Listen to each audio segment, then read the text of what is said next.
경운기에 믿을 수 없는 것이 실린 것을 본 변호사는 경운기를 조심스럽게 따라갑니다. 허름한 오두막에 조심히 가보니 여성이 묶여 있었고 더 위험한 일이 생기기 전에 변호사는 서둘러 들어갔습니다. 이게 다 이 녀석 때문이야.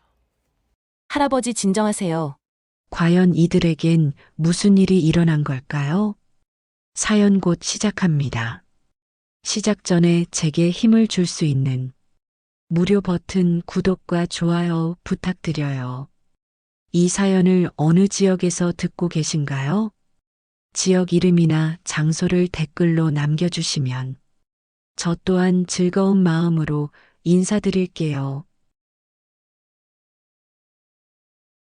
오늘도 참 힘든 하루였습니다.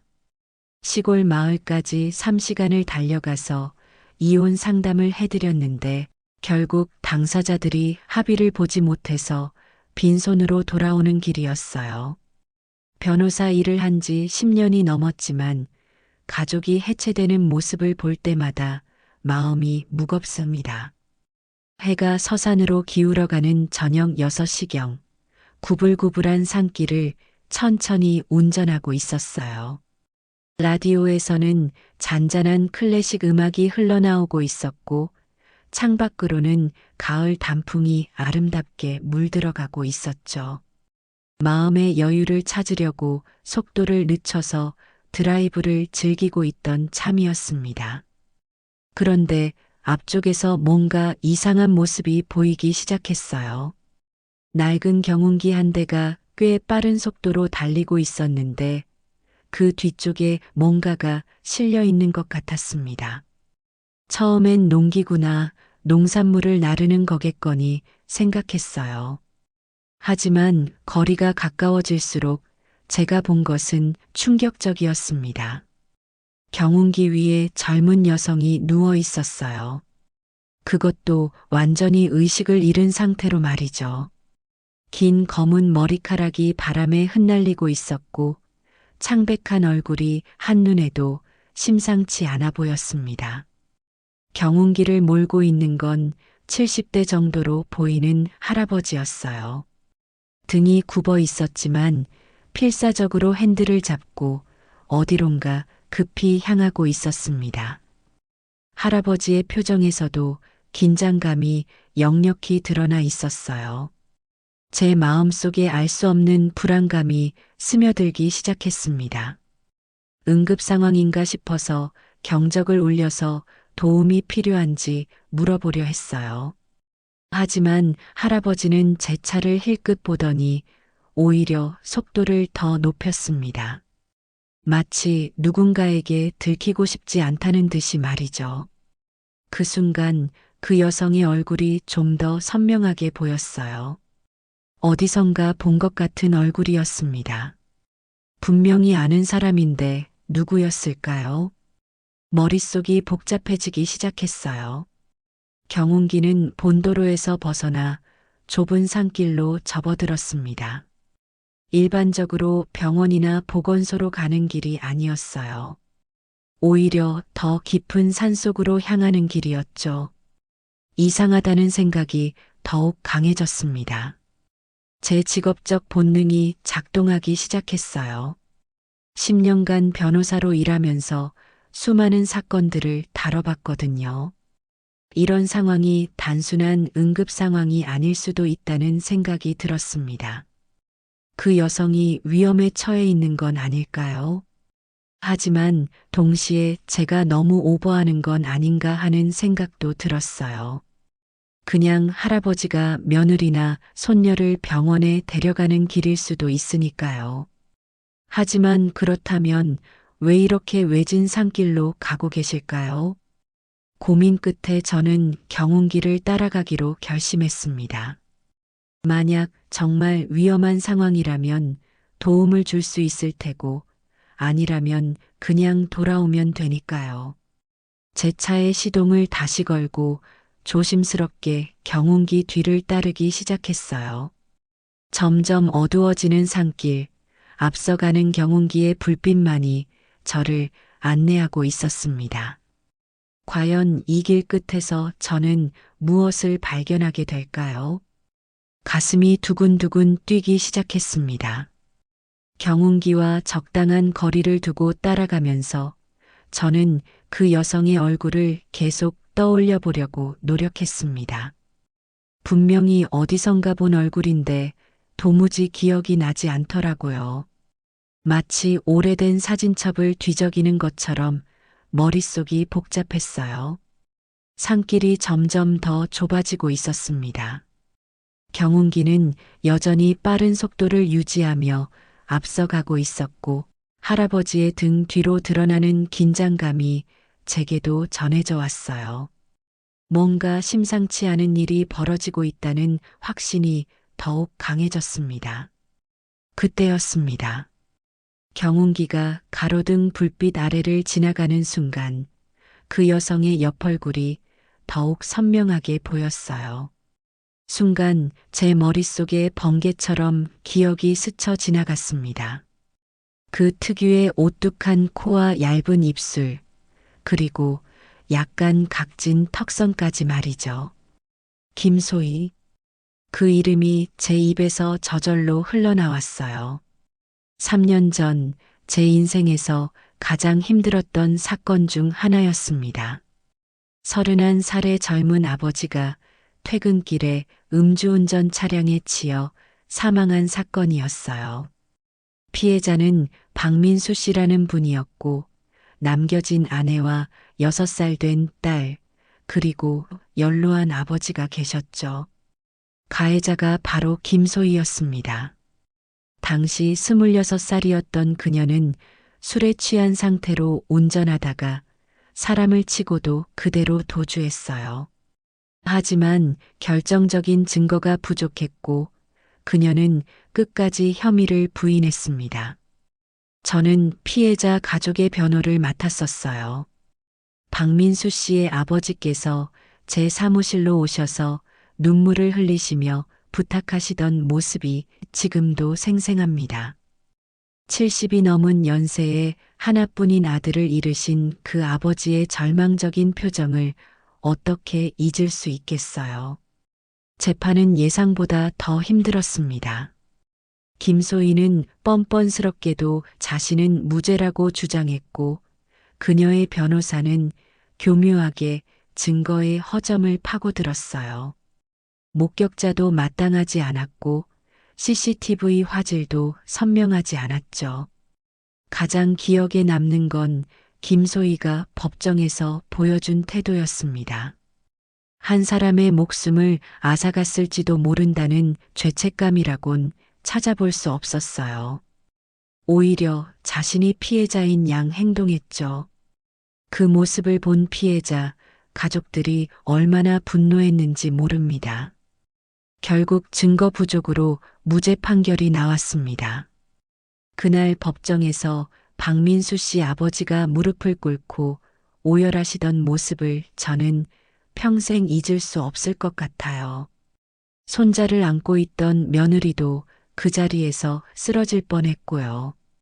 김소희는 판결이 나자마자 사라져버렸습니다.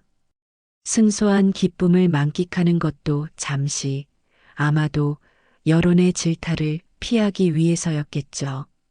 피해자 가족들은 그 후로도 오랫동안 그녀의 행방을 찾으려 노력했지만 허사였어요.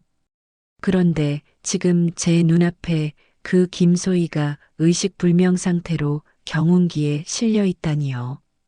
이게 어떻게 된 일일까요? 더구나 경운기를 몰고 있는 할아버지의 뒷모습이 왠지 낯익다는 생각이 들기 시작했어요. 설마 하는 생각이 스쳤습니다. 혹시 저 할아버지가 박민수 씨의 아버지는 아니실까요? 3년 전 그 절망에 찬 모습과 지금의 뒷모습이 묘하게 겹쳐 보였어요. 만약 정말 그분이시라면, 그리고 김소희를 찾아내셨다면 지금 무슨 일이 벌어지고 있는 걸까요? 갑자기 온몸이 오싹해졌습니다. 경운기는 계속해서 깊은 산속으로 향하고 있었어요. 이제 주변에는 민가도 보이지 않았고 가로등조차 없는 완전한 어둠뿐이었습니다. 제 차의 헤드라이트와 경운기의 작은 불빛만이 이 어둠을 뚫고 있었죠. 저는 핸들을 꽉 잡고 더욱 조심스럽게 따라갔습니다. 과연 이 길 끝에서 무엇이 기다리고 있을까요? 그리고 정말로 저 할아버지가 박민수 씨의 아버지라면 3년간 어떤 마음으로 지내셨을까요? 가슴이 두근거렸지만 저는 끝까지 따라가기로 마음먹었습니다. 이 모든 것의 진실을 확인해야겠다고요. 경운기가 드디어 멈춘 곳은 깊은 산속의 작은 오두막이었습니다. 낡은 나무로 지어진 건물이었는데 아마도 옛날에 농기구를 보관하던 창고 같아 보였어요. 주변은 완전히 어둠에 쌓여 있었고 달빛조차 구름에 가려져 있었죠. 저는 차를 좀 떨어진 곳에 세우고 조심스럽게 관찰했습니다. 할아버지는 경운기에서 내려서 주변을 둘러보더니 김소희를 오두막 안으로 옮기기 시작했어요. 그 모습을 보니 확신이 들었습니다. 저분이 바로 박민수 씨의 아버지, 박정수 할아버지시네요. 3년 전 법정에서 봤던 그 구부정한 등과 천천히 걷는 걸음걸이가 똑같았어요. 하지만 지금의 할아버지는 그때와는 다른 모습이셨습니다. 절망에 빠져 있던 그때와 달리 지금은 마치 오랜 계획을 실행에 옮기는 사람처럼 차분하고 단호해 보였어요. 저는 고민에 빠졌습니다. 지금 당장 나가서 할아버지를 말려야 할까요? 아니면 좀 더 지켜봐야 할까요? 변호사로서는 범죄가 일어나기 전에 막아야 하는 게 맞겠지만 한편으로는 그 할아버지의 마음이 이해가 되었어요. 3년간 하나뿐인 아들의 죽음을 복수하지 못한 채 살아오셨을 그 마음이 얼마나 괴로우셨을까요? 법이 정의를 실현해주지 못했을 때 개인이 직접 나설 수밖에 없다고 생각하게 되는 것도 무리는 아니죠. 결국 저는 차에서 내려 조심스럽게 오두막으로 다가갔습니다. 창문 틈으로 안을 들여다보니 할아버지가 김소희를 의자에 앉혀놓고 찬물을 끼얹어 깨우려고 하고 계셨어요. 김소희가 천천히 의식을 되찾기 시작했습니다. 눈을 뜨더니 주변을 둘러보며 당황하는 모습이었어요. 할아버지는 김소희 앞에 또 다른 의자를 놓고 천천히 앉으셨죠. 너는 나를 기억하느냐? 할아버지의 첫마디였어요. 목소리는 잠잠했지만 그 속에 담긴 감정의 깊이를 느낄 수 있었습니다. 김소희는 고개를 저으며 모른다고 했어요. 하지만 할아버지는 포기하지 않으셨습니다. 3년 전 법정에서 만났잖느냐? 내 아들 박민수를 죽인 너를 잊을 수가 있겠느냐? 그 순간 김소희의 얼굴이 하얗게 질렸어요. 기억이 되살아나는 것 같았거든요. 하지만 여전히 자신은 무죄라고 법원에서도 무죄 판결이 났다고 주장했습니다. 할아버지는 씁쓸하게 웃으셨어요. 그래, 법원에서는 무죄가 나왔지. 하지만 너도 알잖느냐? 내가 정말로 무죄인지 말이야. 내 양심에 손을 얹고 말해봐라. 김소희는 대답하지 못했습니다. 그저 떨고만 있을 뿐이었어요. 할아버지는 계속해서 말씀하셨습니다. 나는 3년간 너를 찾았다. 내 아들이 죽는 그 순간의 고통을 너도 느껴야 한다고 생각했기 때문이야. 저는 더 이상 지켜볼 수가 없었습니다. 조용히 문을 두드리고 안으로 들어갔어요. 할아버지와 김소혜 모두 깜짝 놀라며 저를 바라봤습니다. 할아버지, 저 기억하시죠? 3년 전 민수 씨 사건을 담당했던 변호사 강유리입니다. 할아버지는 저를 보더니 복잡한 표정을 지으셨어요. 아마도 그때의 패소가 떠오르셨을 거예요. 여기서 뭘 하고 계시는 거예요? 제가 조심스럽게 물었습니다. 할아버지는 한동안 말씀하지 않으시다가 천천히 입을 여셨어요. 변호사님도 아시잖습니까? 법이 우리에게 해준 게 뭡니까? 내 아들을 죽인 사람이 당당하게 법정을 나서는 걸 봤잖아요. 그래서 내가 직접 나선 겁니다. 저는 할아버지의 마음을 이해했지만 동시에 변호사로서의 책임감도 느꼈어요. 할아버지, 이렇게 하시면 안 됩니다. 복수는 또 다른 죄를 만들 뿐이에요. 하지만 할아버지는 고개를 저으셨습니다. 3년간 기다렸는데 이제 와서 포기할 수는 없다고 하셨어요. 김소희는 여전히 떨고만 있었고 저는 이 상황을 어떻게 해결해야 할지 막막했습니다. 그때 김소희가 갑자기 입을 열었어요. 할아버지, 정말 미안해요. 하지만 저도 그때 너무 무서웠어요. 제가 정말 그랬는지 확실하지 않아서. 이 말을 듣는 순간 저는 뭔가 이상함을 느꼈습니다. 김소희의 말투에서 뭔가 숨기고 있는 게 있다는 직감이 들었어요. 과연 우리가 알고 있는 진실이 전부일까요? 김소희의 애매한 대답을 듣고 할아버지의 표정이 더욱 굳어졌습니다. 확실하지 않다니, 그게 무슨 소리냐? 사람을 죽이고도 확실하지 않다고 할 수 있느냐? 할아버지의 목소리가 떨리기 시작했어요. 저는 두 사람 사이에 서서 상황을 진정시키려 노력했습니다. 할아버지, 일단 진정하세요. 김소희 씨도 차근차근 설명해 보세요. 정확히 무슨 일이 있었던 건지 말이에요. 할아버지는 깊은 한숨을 쉬시더니 천천히 말씀을 시작하셨습니다. 변호사님, 제가 3년간 어떻게 살았는지 아십니까? 하나뿐인 아들을 잃고 며느리는 아이를 데리고 친정으로 가버리고 저는 혼자 남겨졌어요. 할아버지의 목소리에는 깊은 슬픔이 배어 있었습니다. 민수는 효자였어요. 결혼하고 나서도 매주 와서 안부를 물어보고 용돈도 드리고 그랬거든요. 그런 아들이 하루아침에 사라져버렸으니 제가 어떻겠습니까? 김소희는 고개를 숙이고 있었지만 할아버지는 계속 말씀하셨어요. 더 힘든 건 그 후였어요. 법정에서 이 여자가 보인 태도 말입니다. 한 점의 죄책감도 없이 마치 자신이 피해자인 양 행동하는 걸 보면서 제 가슴이 찢어지는 것 같았어요. 그때의 기억이 되살아났습니다. 김소희는 정말로 뻔뻔스러웠어요. 변호사들과 상의하면서 웃기까지 했고 피해자 가족들이 지켜보는 앞에서도 전혀 미안해하는 기색이 없었죠. 할아버지가 계속 말씀하셨습니다. 무죄 판결이 나던 날 저는 정말 세상이 무너지는 것 같았어요. 며느리가 제 손을 붙잡고 우는데 제가 뭐라고 위로를 해야 할지 모르겠더라고요.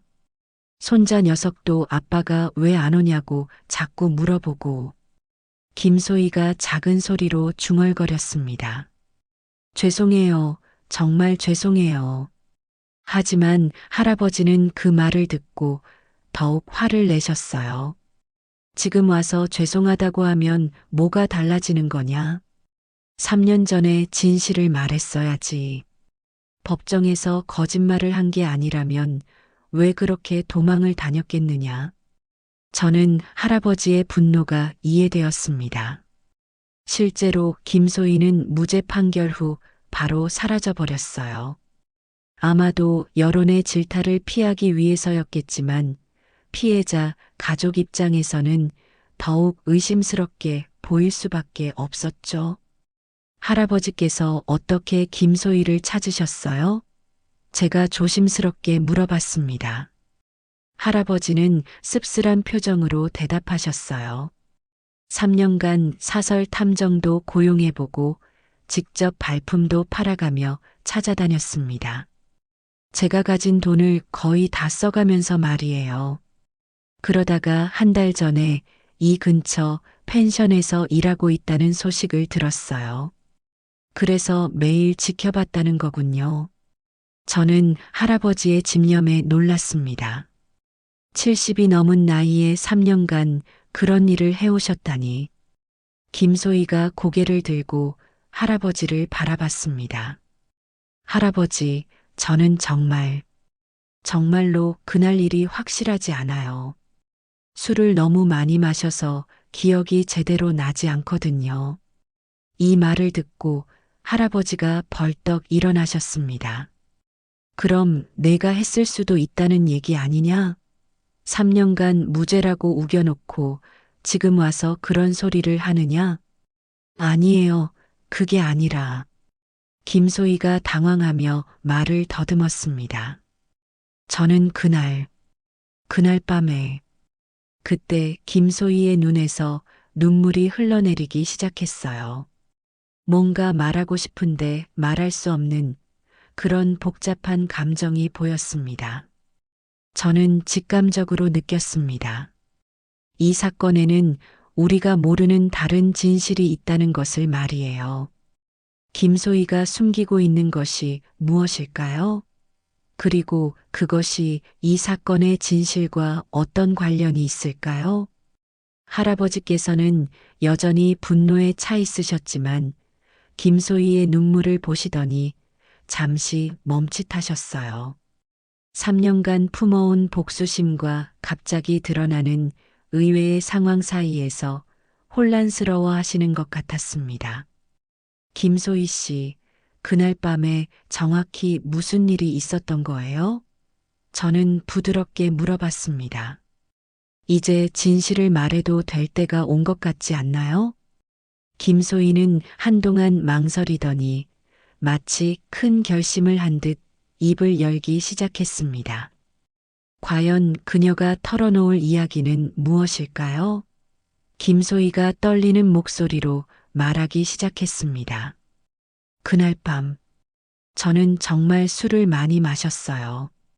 회사에서 승진 발표가 있었는데 제가 떨어졌거든요. 너무 화가 나서 혼자 술집을 돌아다니며 계속 마셨어요. 할아버지와 저는 숨을 죽이고 김소희의 말을 들었습니다. 그녀의 얼굴에는 지난 3년간 숨겨왔던 무거운 비밀이 드러나고 있었어요. 마지막 기억은 택시를 타려고 길가에 서 있던 거예요. 그런데 정신을 차려보니 제 차 안에 있었고 앞 범퍼가 찌그러져 있었거든요. 김소희가 손으로 얼굴을 가리며 울기 시작했습니다. 할아버지의 얼굴이 점점 굳어갔어요. 그럼 내가 운전을 한 거 아니냐? 사람을 친 것도 기억이 나지 않는다는 거냐? 아니에요, 그게. 김소희가 고개를 젓더니 충격적인 말을 했습니다. 저는 운전을 하지 않았어요. 제가 깨어났을 때 제 차를 몰고 있던 건 다른 사람이었어요. 순간 오두막 안이 정적에 휩싸였습니다. 저와 할아버지 모두 김소희의 말을 이해하기 어려웠어요. 다른 사람이 그녀의 차를 몰고 있었다고요? 누구냐? 그게 누구냐? 할아버지가 다급하게 물으셨습니다. 김소희는 한참을 망설이더니 작은 목소리로 대답했어요. 제 남자친구였어요. 이창호라는 사람인데 그 사람이 저를 찾아와서 제 차를 몰고 가더라고요. 저는 조수석에 앉아 있었는데 너무 취해서 제대로 의식이 없었어요. 저는 충격을 받았습니다. 그럼 실제 운전자는 이창호라는 사람이었다는 뜻인가요? 그렇다면 왜 김소희가 혐의를 뒤집었었던 걸까요? 할아버지도 혼란스러워 하셨어요. 그럼 내가 아니라 그 이창호라는 놈이 내 아들을 죽인 거냐? 그런데 왜 너는 그 사실을 숨겼느냐? 김소희가 더욱 울면서 대답했습니다. 그 사람이 협박을 했어요. 만약 경찰에 신고하면 저를 죽이겠다고. 그리고 어차피 제 차였으니까 제가 책임져야 한다고 했어요. 이 말을 듣고 저는 분노가 치밀어 올랐습니다. 그렇다면 진짜 범인은 유유히 빠져나가고 김소희는 협박을 당해서 거짓 증언을 한 것이었군요. 그리고 무고한 할아버지와 피해자 가족들은 3년간 고통받아온 거고요. 할아버지의 목소리가 떨렸습니다. 그럼 내가 3년간 잘못된 사람을 원망하고 있었다는 거냐? 김소희가 고개를 끄덕였어요. 죄송해요. 정말 죄송해요. 저도 무서워서. 그 사람이 정말 무서운 사람이거든요. 폭력 조직과도 연관이 있고, 저는 더 이상 참을 수 없었습니다. 그렇다면 지금이라도 진실을 밝혀야 해요. 이창호가 어디 있는지 아세요? 김소희가 고개를 저었어요. 그 일 이후로 연락이 끊어졌어요. 아마 다른 지역으로 떠났을 거예요. 그 사람은 원래 이런 일을 여러 번 저질러 본 것 같았거든요. 할아버지가 주먹을 꽉 쥐시며 말씀하셨어요. 그럼 진짜 범인은 잡히지도 않고 내 아들의 원수는 갚지도 못한다는 거냐? 그 순간 저는 이상한 감정을 느꼈습니다. 변호사로서는 당연히 합법적인 절차를 통해 진짜 범인을 찾아야 한다고 말해야 했어요. 하지만 동시에 할아버지의 분노와 좌절감이 너무나 이해되었습니다. 3년간 잘못된 사람을 원망하며 복수를 계획해온 할아버지. 진짜 범인은 어디선가 멀쩡히 살아가고 있을 거예요. 그리고 김소희는 협박 때문에 거짓 증언을 할 수밖에 없었던 또 다른 피해자였던 거죠. 저는 갑자기 법이라는 것의 한계를 절감했습니다. 법정에서는 증거만이 전부예요. 진실이 무엇인지는 중요하지 않죠. 그래서 진짜 범인은 빠져나가고 무고한 사람들만 고통받게 되는 거예요. 할아버지께서 김소희를 바라보며 말씀하셨어요. 그 이창호라는 놈을 찾을 방법이 없느냐? 내가 그 놈에 대해 아는 건 없느냐? 김소희가 조금 생각해 보더니 대답했습니다. 그 사람 친구 중에 정비소를 하는 사람이 있었어요. 혹시 그 사람을 통해서 연락처를 알 수 있을지도. 그 순간 저는 결심을 했습니다. 법적인 절차를 기다릴 수는 없어요. 할아버지와 함께 직접 그 이창호를 찾아내야겠습니다. 진짜 범인이 처벌받지 않고서는 이 일이 끝나지 않을 거예요. 할아버지, 제가 도와드리겠습니다. 함께 진짜 범인을 찾아내요. 저의 말에 할아버지의 눈에 희망의 빛이 돌았습니다. 다음 날 아침, 저는 할아버지와 김소희와 함께 그 정비소를 찾아갔습니다. 김소희가 기억하는 곳은 시내에서 조금 떨어진 낡은 정비소였어요. 성실정비라는 간판이 걸려 있었지만 페인트가 벗겨져서 을씨년스러워 보였습니다. 김소희가 떨리는 목소리로 말했어요. 저기 있는 사람이 박성철이라고 하는 사람이에요. 이창호와 같이 다니던 친구거든요. 혹시 연락처를 알 수 있을지 물어봐야겠어요. 할아버지는 어젯밤부터 거의 잠을 주무시지 못하신 것 같았어요. 눈이 충혈되어 있었지만 진짜 범인을 찾을 수 있다는 희망 때문에 오히려 기운이 나 보이셨습니다. 저희가 정비소에 들어가자 기름때가 묻은 작업복을 입은 40대 중반의 남자가 고개를 들었어요. 김소희를 보더니 반갑게 인사했습니다. 소희야? 오랜만이네. 여기는 왜 왔어? 박성철이라는 그 남자가 친근하게 말했어요. 하지만 저와 할아버지를 보더니 조금 경계하는 기색을 보였습니다.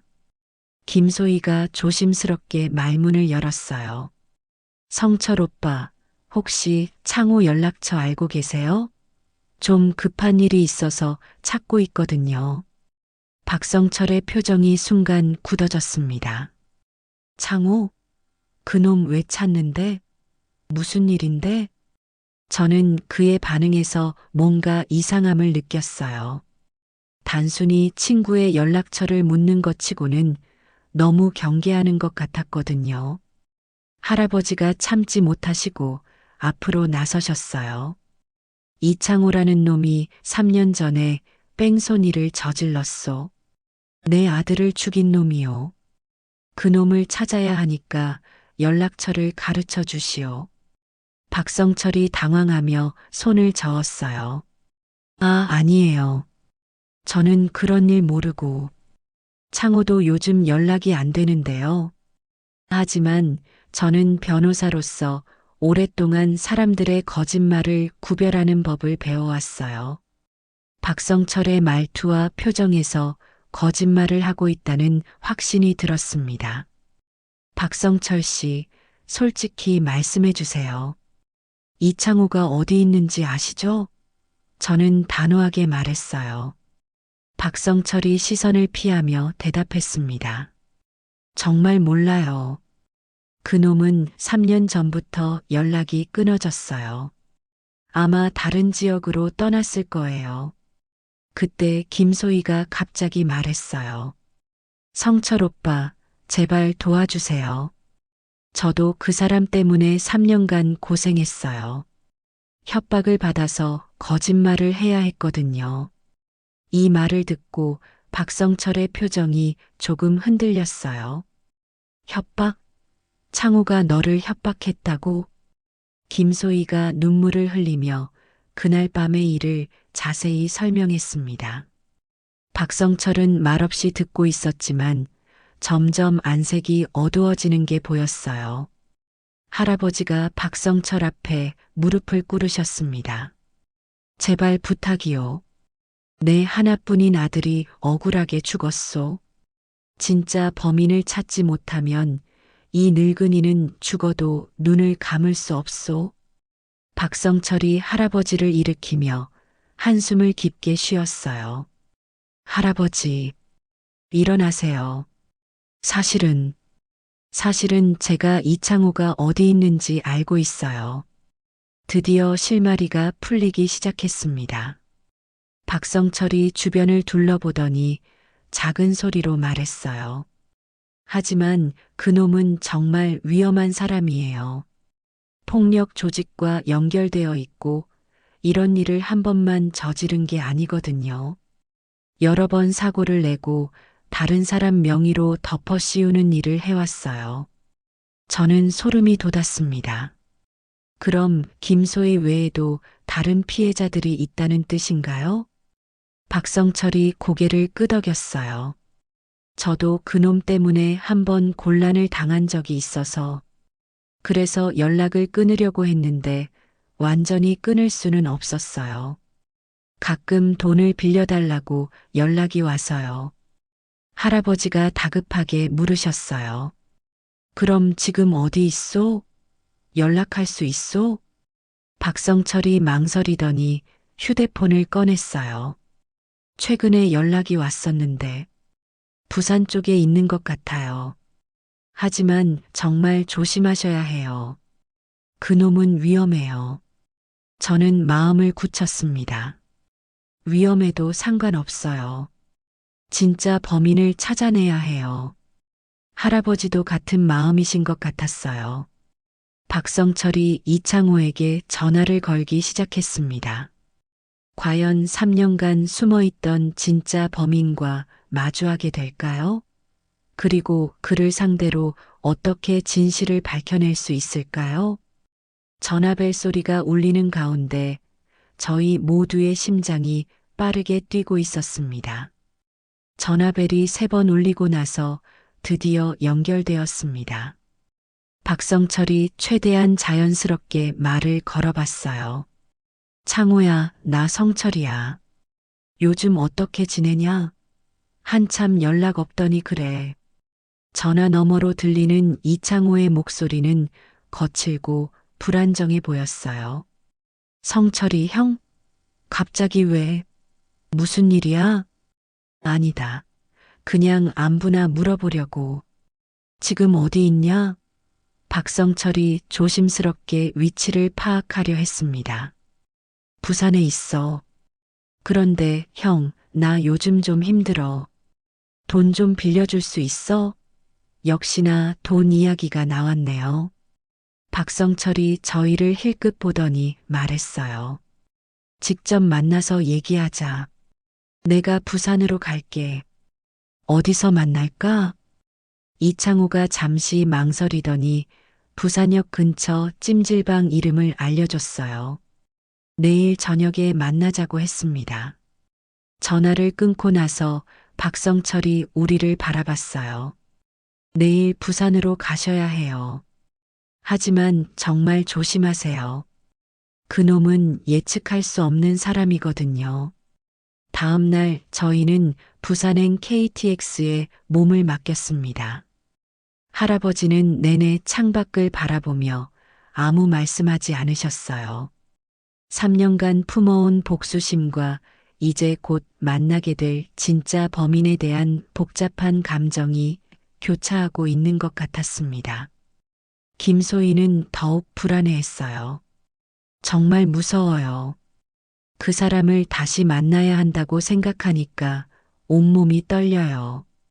저는 그들을 진정시키면서도 제 자신도 긴장을 감출 수 없었어요. 변호사로서 이런 식으로 직접 나서는 건 처음이었거든요. 하지만 정의를 위해서라면 어쩔 수 없는 선택이었습니다. 부산역에 도착해서 약속 장소인 찜질방으로 향했습니다. 박성철이 먼저 들어가서 이창호를 만나기로 했고 저희는 조금 떨어진 곳에서 기다리기로 했어요. 1시간 정도 지나서 박성철에게서 연락이 왔습니다. 찜질방 휴게실로 오라고 했어요.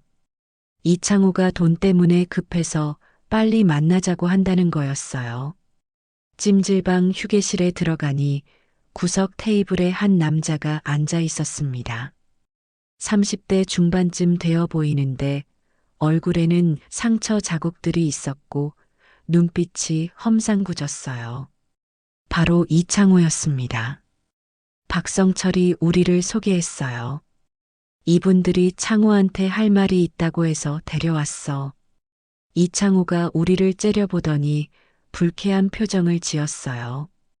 뭔데? 나한테 무슨 할 말이 있다고? 할아버지가 떨리는 목소리로 말씀하셨어요. 3년 전에 당신이 내 아들을 죽였소. 이창호의 얼굴이 순간 굳어졌습니다. 뭔 개소리야? 나는 그런 거 모르는데? 김소희가 용기를 내어 말했어요. 창호야, 이제 그만해. 내가 다 말했어. 그날 밤 내가 내 차를 몰고 사람을 쳤잖아. 이창호가 벌떡 일어서며 화를 냈어요. 야, 김소희, 너 지금 뭐 하는 거야? 우리가 무슨 약속했는지 벌써 잊었어? 그 순간 이창호의 표정에서 뭔가 이상함을 느꼈습니다. 분노보다는 당황스러움이 더 크게 보였거든요. 마치 예상하지 못한 상황에 놓인 사람처럼 말이에요. 저는 직업적 본능으로 더 자세히 관찰해 봤습니다. 이창호가 김소희를 보는 눈빛에서 뭔가 다른 감정을 읽을 수 있었어요. 창호 씨, 정말 그날 밤 김소희 씨 차를 몰고 사고를 낸 게 맞나요? 제가 직접적으로 물어봤습니다. 이창호가 잠시 말을 멈췄어요. 그리고는 갑자기 한숨을 크게 쉬더니 주저앉았습니다. 아, 젠장. 이렇게 될 줄 알았어. 이창호가 머리를 감싸며 중얼거렸어요. 할아버지가 다가가시며 말씀하셨어요. 이제라도 진실을 말하시오. 내 아들을 죽인 게 당신이 맞소? 그런데 이창호가 고개를 들고 우리를 바라보며 충격적인 말을 했습니다. 아니에요. 저는 운전하지 않았어요. 그날 밤 제가 김소희를 찾아갔을 때 이미 사고는 난 후였어요. 순간 찜질방 안이 정적에 휩싸였습니다. 이창호가 범인이 아니라는 뜻인가요? 이창호가 계속 말했습니다. 소희가 술에 취해서 운전하다가 사고를 낸 거예요. 제가 현장에 도착했을 때 소희는 차 안에서 울고 있었고 이미 돌아가신 상태였어요. 김소희가 얼굴이 새하얗게 변하며 소리쳤어요. 아니야. 내가 운전한 게 아니라고. 너라고 했잖아. 이창호가 슬픈 표정으로 김소희를 바라봤습니다. 소희야. 내가 너무 무서워해서 내가 대신 책임지겠다고 했던 거 기억 안 나? 하지만 너는 계속 기억이 안 난다고 했잖아. 갑자기 모든 퍼즐이 맞춰지기 시작했습니다. 진짜 운전자는 김소희였고 이창호는 그녀를 보호하려고 거짓말을 한 것이었습니다. 그리고 김소희는 그 충격으로 인해 기억을 잃었거나 아니면 의도적으로 기억을 지워버린 것일 수도 있었어요. 과연 진실은 무엇일까요?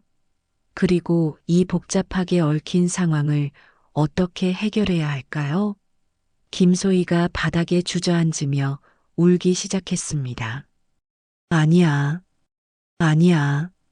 내가 그런 게 아니야. 계속 부정하고 있었지만 이창호의 말이 진실이라는 것을 모두가 직감할 수 있었어요. 이창호가 김소희 앞에 무릎을 꿇고 말했습니다. 소희야, 이제 그만해. 너무 오래 숨겨왔잖아. 내가 그날 밤 얼마나 무서워했는지 나는 다 봤어. 술에 취해서 기억이 나지 않는다고 악몽을 꾸면서 계속 울었잖아. 할아버지께서 떨리는 다리로 김소희에게 다가가셨습니다. 그럼 정말로 당신이 내 아들을. 김소희가 고개를 들고 할아버지를 바라봤어요. 눈물로 범벅이 된 얼굴에는 3년간 숨겨왔던 죄책감과 고통이 그대로 드러나 있었습니다. 죄송해요. 정말 죄송해요. 저도 기억이 제대로 나지 않아요. 술을 너무 많이 마셔서 정신을 차렸을 때는 이미. 이창호가 설명을 이어갔습니다. 제가 현장에 도착했을 때 소희는 차 밖으로 나와서 울고 있었어요. 완전히 패닉 상태였죠. 그래서 제가 일단 소희를 집까지 데려다 주고 다음날 자수하자고 했는데, 그런데 왜 자수하지 않았소? 할아버지가 간신히 목소리를 내셨어요. 김소희가 작은 소리로 대답했습니다. 무서웠어요. 감옥에 가는 것도 무서웠고 사람들의 시선도 무서웠어요. 그래서 창호에게 대신 해달라고 부탁했어요. 어차피 제 차였으니까 창호가 몰았다고 하자고. 이창호가 고개를 저었어요. 하지만 저는 그럴 수 없었어요.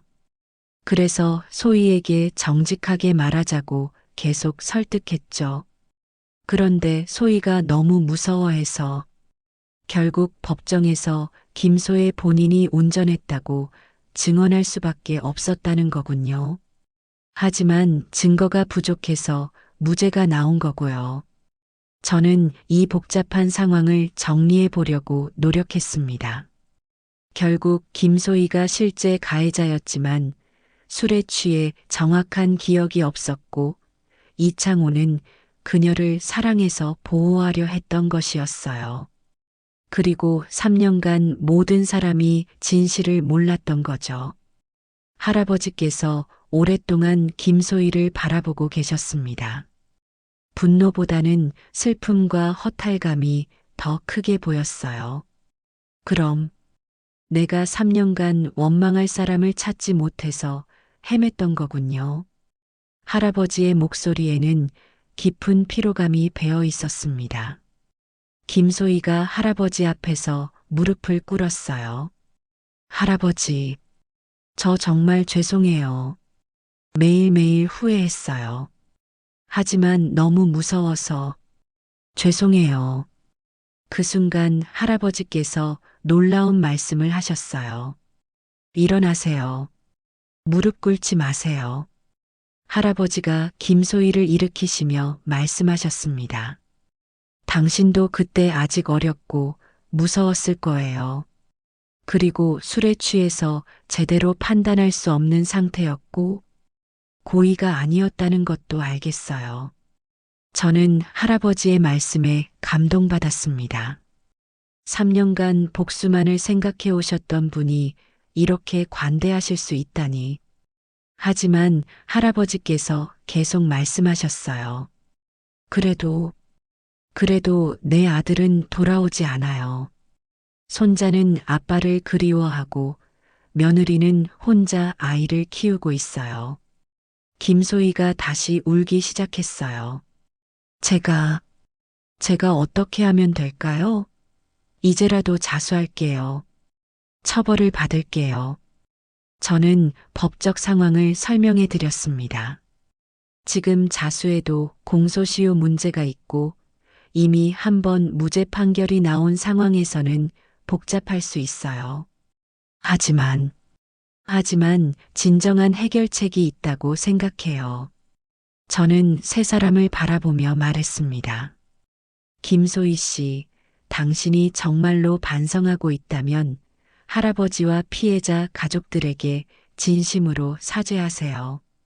그리고 이창호 씨, 당신도 진실을 숨긴 것에 대해 책임을 져야 해요. 할아버지께서 고개를 끄덕이셨어요. 법적 처벌보다는 진심 어린 사과와 반성이 더 중요할지도 모르겠어요. 김소희가 할아버지의 손을 잡고 말했습니다. 할아버지, 저는 앞으로 평생 민수님을 위해 살겠어요. 매달 위령제도 지내고 민수님 가족들을 도울 수 있는 일이 있다면 무엇이든 하겠어요. 이창호도 진심으로 사과했습니다. 할아버지, 제가 진실을 숨긴 것 때문에 더 큰 고통을 드렸어요. 정말 죄송합니다. 며칠 후, 저희는 함께 박민수 씨의 묘소를 찾았습니다. 할아버지와 김소희, 이창호, 그리고 저까지 4명이서 꽃을 가져다 놓고 절을 올렸어요. 김소희가 묘비 앞에서 말했습니다. 민수님, 정말 죄송해요. 제가 술을 마시고 운전해서 정말 죄송해요. 평생 죄송하게 살겠어요. 할아버지께서 말씀하셨어요. 민수야, 이제라도 진실을 알게 되었다. 이 사람들도 나름대로 고생을 많이 했구나. 아빠도 이제 마음을 놓겠다. 그날 이후 김소희는 정말로 자신의 약속을 지켰습니다. 매달 민수 씨 묘소에 찾아가서 꽃을 바치고 할아버지께 생활비를 보태드렸어요. 이창호도 할아버지 댁의 집안일을 도우며 진심으로 반성하는 모습을 보였습니다. 저는 이 사건을 통해 많은 것을 배웠습니다. 진정한 정의란 단순히 법적 처벌이 아니라 진실을 받아들이고 진심으로 반성하며 피해를 입은 사람들의 마음을 어루만져 주는 것이라는 걸 말이에요. 할아버지께서도 복수보다는 용서를 선택하시면서 더 큰 평안을 찾으신 것 같았습니다. 그리고 저 역시 변호사로서 법 너머에 있는 진정한 정의가 무엇인지 깨달을 수 있었어요. 때로는 법정에서 내려지는 판결보다 사람과 사람 사이의 진심 어린 화해와 용서가 더 큰 치유를 가져다 주는 것 같습니다.